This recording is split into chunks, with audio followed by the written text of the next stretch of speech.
The first thing I wanted to say is that it is absolutely clear that the academic boycott is hitting hard. And the impact of the academic boycott is increasingly being voiced with concern within Israel itself. And for Israel, alongside boycotts by institutions, the cutting of ties by institutions, the concern is also over the boycotting of Israeli institutions by individuals or teams of academics. And this is evidenced in unanswered emails, collaborations that quietly vanish, contracts that are left unrenewed. And this is the likely reason for the dramatic reduction in the ERC Horizon grants to Israeli applicants this year from an average success rate of 29% to only 9%. So you can imagine that Israeli academia is very worried about this. And it's a testament to the power of the boycott. And we can, what will come of it is probably a bit of a moot point, but on the 28th of July of this year, the European Commission proposed to partially suspend Israelis' participation in Horizon Europe from 2028, which must be making them even more worried. So I think we can see that Israel cannot ignore this kind of pressure. We know that boycotts work, but their strength and effectiveness is as a collective effort and even as a mass action. Individuals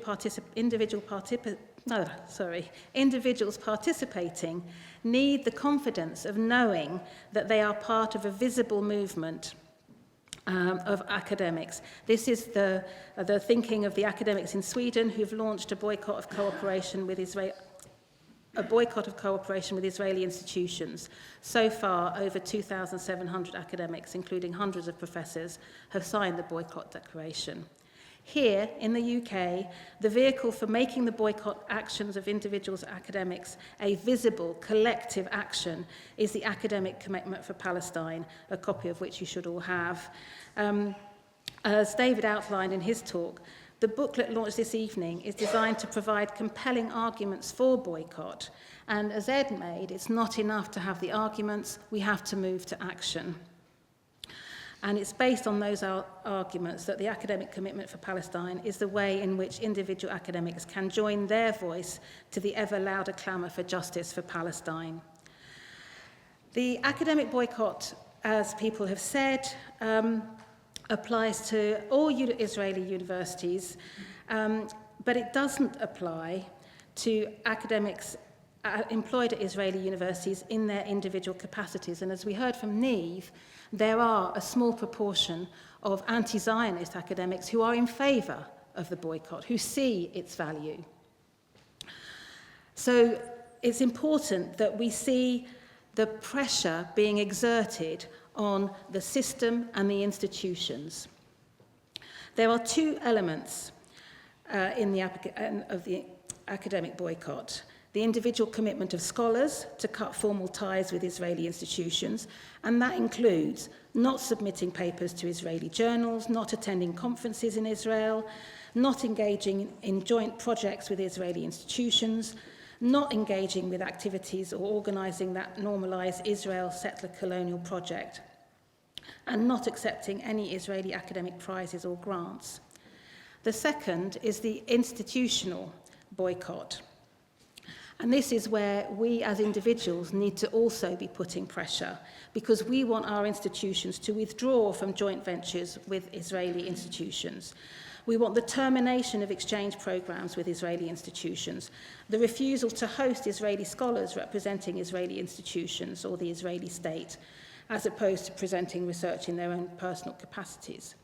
And we want the disinvestment from Israeli local or international companies which are complicit in the seizure and occupation of Palestinian land, or which support Israel's apartheid rule over the Palestinian people. As well as contributing to the UK campaign for the boycott by signing the academic commitment as individual academics and encouraging your colleagues to do likewise, there are a number of steps you can take, and this is very much the action that Ed was talking about. Form a Palestine solidarity group at your university made up of staff sympathetic to the academic boycott of Israeli universities, with the aim of persuading the university to adopt the academic boycott as university policy.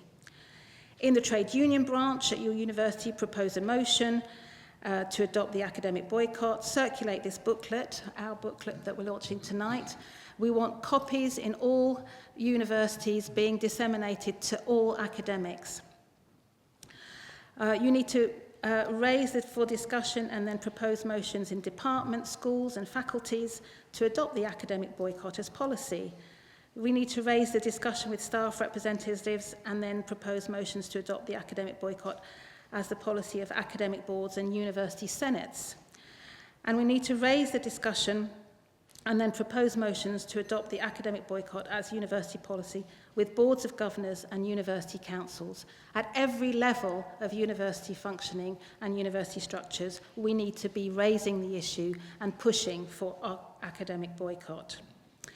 We are at a point now where some of us may feel some relief that in spite of violations, the ceasefire is tentatively holding and there is some reduction in the daily death toll in Gaza.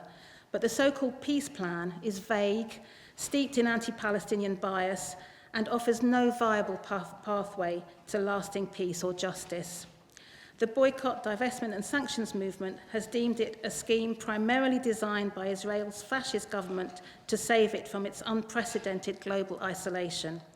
Netanyahu himself has urged Israel to become a super Sparta in acknowledgement of this growing isolation.